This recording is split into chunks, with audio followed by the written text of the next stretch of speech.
Hello my dear children, welcome to my channel Sudhir Sir Chemistry. But today we are going to discuss about the stereoisomerism and where we are going to discuss about the geometrical isomerism. मतलब आज की class में हम लोग geometrical isomerism के बारे में पढ़ेंगे कि geometrical isomerism क्या होता है। बेटा geometrical isomerism आने के लिए एक छोटी सी कंडीशन हो, कंडीशन क्या हो कि कंपाउंड के अंदर रेस्ट्रिक्टेड रोटेशन हो। ये सबसे इंपॉर्टेंट पॉइंट है बेटा कि कंपाउंड के अंदर एक रेस्ट्रिक्टेड रोटेशन हो। अब बच्चा बोलेगा रेस्ट्रिक्टेड रोटेशन मतलब क्या? ये देखो बेटा, कार्बन डबल बॉन्ड कार्बन, मतलब आप जानते हो कार्बन और कार्बन से अगर डबल बॉन्ड से जुड़ जाए, अगर आप दूसरे कार्बन को घुमाना चाहे तो नहीं घूमेगा, टूट जाएगा बॉन्ड, क्योंकि वो रेस्ट्रिक्टेड रोटेशन में आ गया है। Is it clear? तो सबसे पहले कंडीशन क्या हो कि कंपाउंड के अंदर एक रेस्ट्रिक्टेड रोटेशन हो। सेकंड पॉइंट बेटा, इस रेस्ट्रिक्टेड रोटेशन पे ये जो एटम है आपका, ये बेटा ये एटम को हम बोलते हैं, this is called as a restricted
अगर दो एटम के बीच में डबल बॉन्ड आ जाए तो रेस्ट्रिक्टेड रोटेशन आएगी।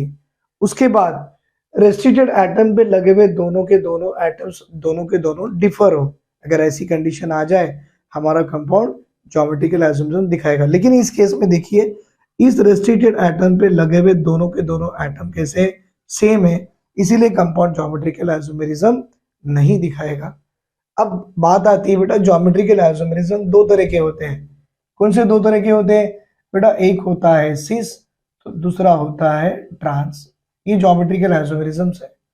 अब सिस क्या है, ट्रांस क्या है, मैं आपको बता दूं बेटा। ये कार्बन जो है ये आपका sp2 हाइब्रिडाइज है, ये कार्बन भी sp2 हाइब्रिडाइज है, मतलब दोनों के दोनों कैसे प्लेनर हैं, और इस प्लेन के एक तरफ में दोनों के दोनों ग्रुप सेम है और यहाँ पर भी सेम है, मतलब similar group is on the same side of the plane, the isomers is called as a cis isomers. अब देखो ये प्लेन है, carbon double bond carbon, and similar group is opposite side of the plane, then it must be called as a trans isomers. तो बेटा आपको मैंने बता दिया सिस और ट्रांस कैसे निकालते हैं, कि एक ही प्लेन के साइड में सिमिलर ग्रुप आ जाए then it must be called as a cis, और प्लेन के अपोजिट साइड में सिमिलर ग्रुप आ जाए then it must be called as a trans. अब इस कंडीशन के हिसाब से हम लोग कुछ एग्जांपल्स देखेंगे। अब मैं आपको एग्जांपल देने जा रहा हूं बेटा, ये वाला। अब देखिए एग्जांपल नंबर 4। बेटा ये कार्बन डबल बॉन्ड कार्बन है और यहाँ पर एक Cl है, यहाँ पर H है, यहाँ पर भी Cl है और यहाँ पर भी H है। तो मैं आपसे पूछूंगा कि कंपाउंड ज्योमेट्रिकल आइसोमेरिज्म दिखाएगा कि नहीं। तो आपने सबसे पहले कंडीशंस को देखनी है। रेस्ट्रिक्टेड रोटेशन है सर, रेस्ट्रिक्टेड रोटेशन भी है। रेस्ट्रिक्टेड एटम पे लगे हुए दोनों के दोनों एटम्स डिफर होनी चाहिए। इस रेस्ट्रिक्टेड एटम पे लगे हुए दोनों भी एटम डिफर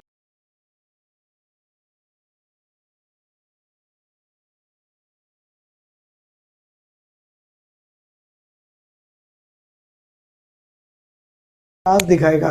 बेटा यहाँ देखना है कि similar atom is on same side of the plane, तो ये आइसोमर्स हो गया सिस आइसोमर्स, राइट। ये आइसोमर्स हो गया सिस। अगर मैं इसी को कार्बन डबल बॉन्ड कार्बन कर दूं, एक क्लोरीन यहाँ, एक क्लोरीन यहाँ, H यहाँ और H यहाँ, तो देखो बेटा आपका ये रेस्ट्रिक्टेड रोटेशन पे लगे हुए दोनों एटम डिफर है, इस पे लगे दोनों डिफर है और सिमिलर ग्रुप के एटम दोनों अपोजिट साइड में आ गए। आप क्लोरीन कंसीडर कर सकते हो या hydrogen, then it must be called as a what trans isomers।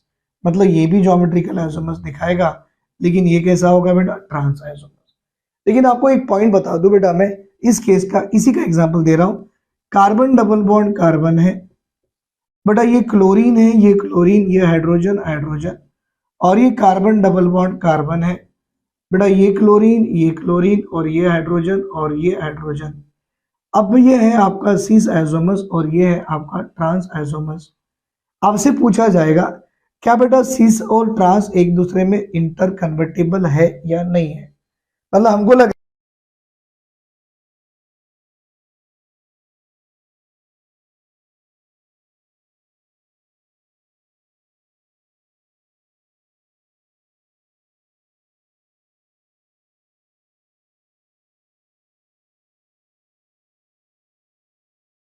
Inter convertible each other, वो एक दूसरे में कभी भी इंटर कन्वर्टिबल नहीं होते हैं।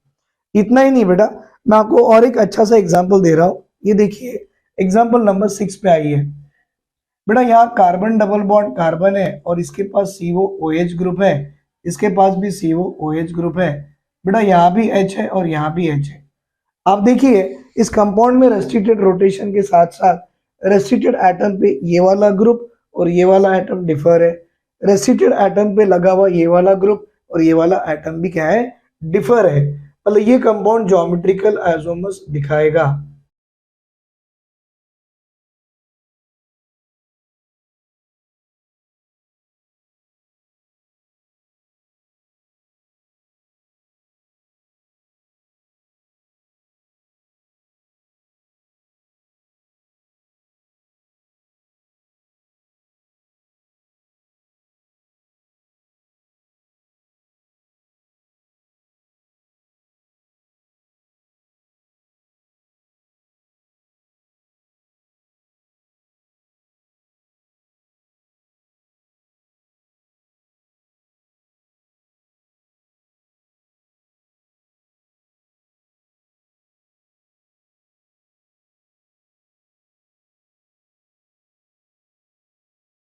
सेम है, लेकिन अगर वो सिस फॉर्म में आ गया तो मैलिक एसिड हो जाता और वही ट्रांसफॉर्म में आ गया तो क्या हो जाएगा बेटा, फ्यूमेरिक एसिड। तो हम क्या बोलेंगे, malic acid and fumaric acid are geometrical isomers to each other.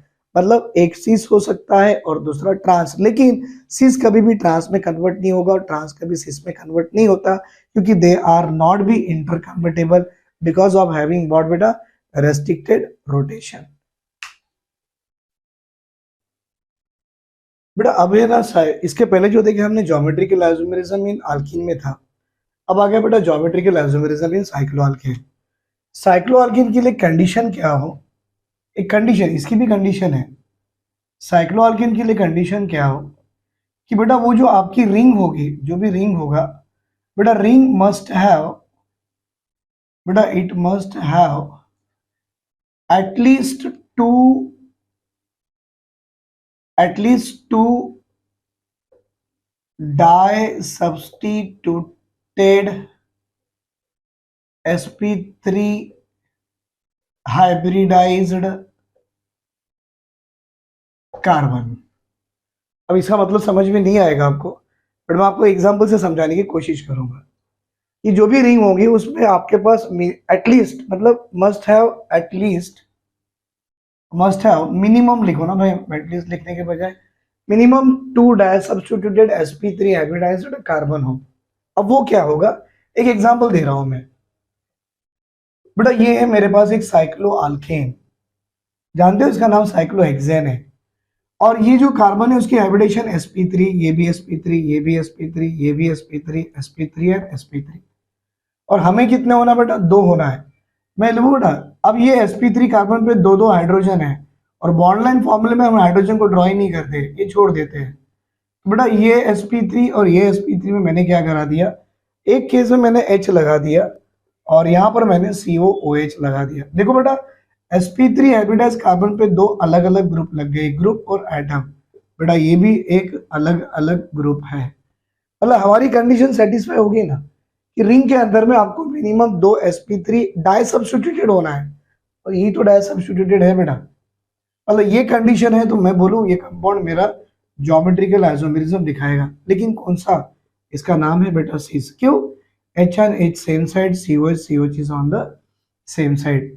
मतलब इसी का मैं एक काउंटर पार्ट ऐसा भी बना सकता हूं कि बेटा ये मेरे पास COH यहाँ है और ये COH यहाँ है, ये H है और ये H है, हम बोलेंगे this is called as a trans. क्यों, कंडीशन है साइक्लिक कंपाउंड में मिनिमम 2 sp3 हाइब्रिडाइज कार्बन हो और दोनों पे लगे हुए एटम्स एंड ग्रुप दोनों डिफर हो।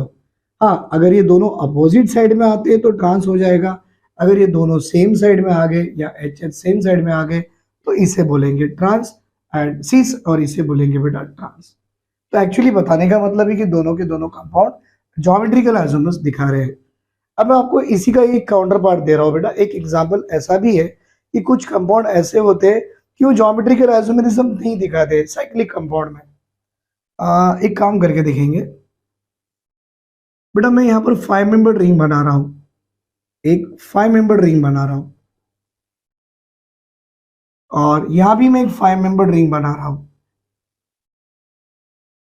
अब देखो बेटा यहां पर और यहां पर मैंने H और H, Cl और Cl लगा दिया। हमारी कंडीशन क्या थी कि रिंग के अंदर में minimum 2 disubstituted sp3 hybridize carbon हो। और देख सकते हो बेटा ये sp3 हाइब्रिडाइज कार्बन दो different group, sp3 hybridize carbon दो डिफरेंट एटम्स, तो ये बोलेंगे सिस फॉर्म है। तो इसी का और एक आप ऐसे बना सकते हो बेटा, ये Cl और Cl, और मैं बोलूँ ये ट्रांसफॉर्म है। दोनों के दोनों कंपाउंड ज्योमेट्रिकल आइसोमेरिज्म दिखा रहे हैं। अब एग्जांपल नंबर 3 देखो बेटा, यहाँ पर बड़ा इंटरेस्टिंग एग्जांपल ये है। मेरे पास एक साइक्लिक कंपाउंड है और ये cyclic compound double bond C से जुड़ गया है और ये H से जुड़ गया है। तो देखो बेटा साइक्लो आल्केन के साथ में आल्कीन दोनों आ गए। अब कंडीशन आपको क्या हो, सबसे पहले क्या बेटा आपके पास रिंग की कंडीशन क्या है, आपके पास 2 sp3 हाइब्रिडाइज्ड कार्बन हो। तो मैं sp3 हाइब्रिडाइज्ड कार्बन इसको और इसको ले,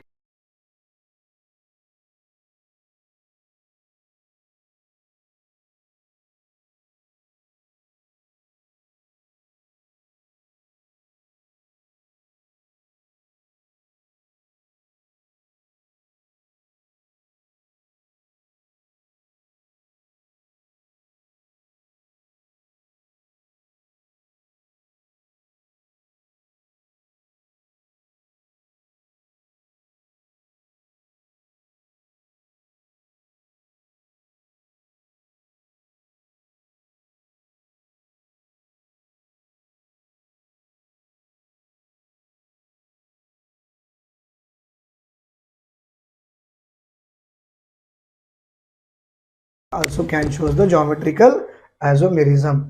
लेकिन अभी इसी का पार्ट में ऐसे करा दूं बेटा, ये वाला इस तरह से cyclic compound double bond carbon और ये मिथाइल ग्रुप और ये H। तो पहले रेस्ट्रिक्टेड रोटेशन है, रेस्ट्रिक्टेड एटम पे दो अलग अलग ग्रुप है, लेकिन इस रेस्ट्रिक्टेड एटम पे देखो क्या है, यहाँ पर ये CH2 है बेटा, ये भी CH2 सेम है। ऊपर भी गए तो सेम एनवायरमेंट, नीचे भी आए तो सेम एनवायरमेंट, उसके बगल में आए तो फिर CH2, इसके बगल में आए तो CH2 सेम एनवायरमेंट, और यहाँ पर भी आए तो बेटा CH2 सेम एनवायरमेंट। मतलब यहाँ से एनवायरमेंट और यहाँ का एनवायरमेंट सेम है। आई रिपीट, ऊपर भी गए और नीचे भी गए तो एनवायरनमेंट सेम आ रहा है, मतलब रेस्ट्रिक्टेड एटम पे ऊपर का एनवायरनमेंट और नीचे का एनवायरनमेंट सेम होने के कारण this compound does not exhibit geometrical isomerism. Right बेटा, this compound does not exhibit geometrical isomerism.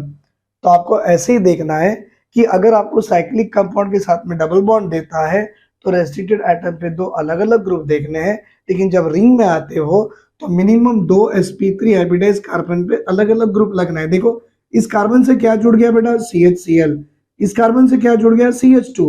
तो ये वाला ग्रुप और ये वाला ग्रुप दोनों अलग है, इसीलिए वो ज्योमेट्रिकल आइसोमेरिज्म दिखा रहा है।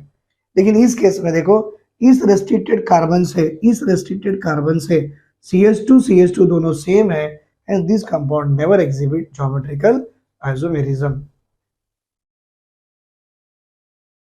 बट अब है हमारे को ज्योमेट्रिकल आइसोमेरिज्म इन ऑक्सिन में देखना है और ज्योमेट्रिकल आइसोमेरिज्म इन एजो कंपाउंड में देखना है। ज्योमेट्रिकल आइसोमेरिज्म ऑक्सिन में कैसे होगा और एजो कंपाउंड में कैसे होगा वो भी देखेंगे। पहले हम ऑक्सिन की बात करते हैं बेटा, पहले हम देखेंगे ऑक्सिन में ज्योमेट्रिकल आइसोमेरिज्म कैसे देखते हैं। देखो बेटा, कार्बन डबल बॉन्ड N है, इसके पास रेस्ट्रिक्टेड रोटेशन आ गया। देखिए डबल बॉन्ड N मतलब रेस्ट्रिक्टेड रोटेशन आ गया है। अब रेस्ट्रिक्टेड रोटेशन के साथ में बेटा मैं ऐसे करूं कि यहाँ पर एक CH3 दे दूं, यहाँ पर एक H दे देता हूं। और आप जानते हो नाइट्रोजन के पास एक लोन पेयर होता है, तो बेटा मैं एक लोन पेयर ऐसे दे दूं और एक इसके साथ में OH दे दूं। आपको देखना है कंडीशन, रेस्ट्रिक्टेड रोटेशन है बेटा, ये रेस्ट्रिक्टेड एटम है और इस रेस्ट्रिक्टेड एटम पे दोनों ग्रुप अलग है। ये भी एक रेस्ट्रिक्टेड एटम है और इस पे ये वाला ग्रुप और लोन पेयर भी एक ग्रुप माना गया है और ये भी अलग है। मतलब सबसे पहला पूछा जाएगा क्या ये कंपाउंड ज्योमेट्रिकल आइसोमेरिज्म दिखाएगा, हम बोलेंगे yes sir, this compound can exhibit geometrical isomerism. अच्छा, अभी ये सीस एंड ट्रांस के फॉर्म में नहीं बोला जाता है बेटा, ये सीस एंड ट्रांस के फॉर्म में नहीं बोला जाता। अब देखिए इस केस में ऑक्सीजन में आपको H और OH की पोजीशन देखनी है। वैसे ही मैं यहाँ बना दूं, कार्बन डबल बॉन्ड कार्बन है बेटा, और ये आपका H है और ये आपका OH है और ये लोन पेयर यहाँ आ गया और ये CH3। अब देखो पोजीशन ऑफ H और OH देखा जाता है बेटा ऑक्सीजन में। इस ऑक्सीजन में H और OH सेम साइड में है तो इसको बोला गया है सिंक, और इस ऑक्सीजन में H और OH आपके अपोजिट साइड में आ गया, then it must be called as anti. Indirectly पूछा गया क्या कंपाउंड जीआई दिखाएगा, हम बोलेंगे yes sir, this compound can exhibit geometrical isomerism. क्यों, ये कंडीशन सेटिस्फाई कर गया, रेस्ट्रिक्टेड रोटेशन भी है और इस रेस्ट्रिक्टेड एटम पे दोनों लगे हुए एटम एंड ग्रुप डिफर, और इसमें लगे हुए दोनों एक एग ग्रुप और एक आपका लोन पेयर डिफर है, hence it can exhibit what geometrical isomerism. So geometrical isomerism in oxygen. उसी तरह से बेटा ज्योमेट्रिकल आइसोमेरिज्म इन इन हम लोग एजो कंपाउंड में भी देखेंगे। एजो कंपाउंड वाला देखो कैसे आएगा बेटा, अगर मैं एजो कंपाउंड की बात करूं तो N डबल बॉन्ड N आएगा। हो सकता है ये लोन पेयर यहां हो, ये R ग्रुप यहां हो सकता है ये लोन पेयर यहां हो, ये R ग्रुप यहां हो। बेटा lone pair same side called as a syn. और उसी तरह से एजो कंपाउंड में अगर लोन पेयर अपोजिट साइड आ गए और आर अपोजिट आ गया, हम बोलेंगे बेटा it is called as a anti. मतलब ये भी ज्योमेट्रिकल आइसोमर्स दिखा रहा है और ये भी ज्योमेट्रिकल आइसोमर्स दिखा रहा है। तो ये बेटा geometrical isomerism in oxime as well as in the azo compound. अच्छा बेटा, ज्योमेट्रिकल आइसोमेरिज्म इन साइक्लोअल्कीन भी देखा जाता है, ये थोड़ा एडिशनल पार्ट है। ज्योमेट्रिकल आइसोमेरिज्म इन साइक्लो साइक्लो अल्कीन। बेटा साइक्लो अल्कीन मतलब कंपाउंड साइक्लिक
क्योंकि पोजीशन देखिए दोनों सेम साइड आ गई तो सिस, और दोनों अपोजिट साइड आ गई तो क्या हो गई बेटा, ट्रांसपोजिशन। देख लीजिए इसे बेटा, हमने जो देखे अभी geometrical isomerism in cycloalkene, remaining part है ज्योमेट्रिकल आइसोमेरिज्म का, that is from E and Z nomenclature. और ई और जेड नोमेनक्लेचर में हम लोग ज्योमेट्रिकल आइसोमेरिज्म कैसा पता करेंगे।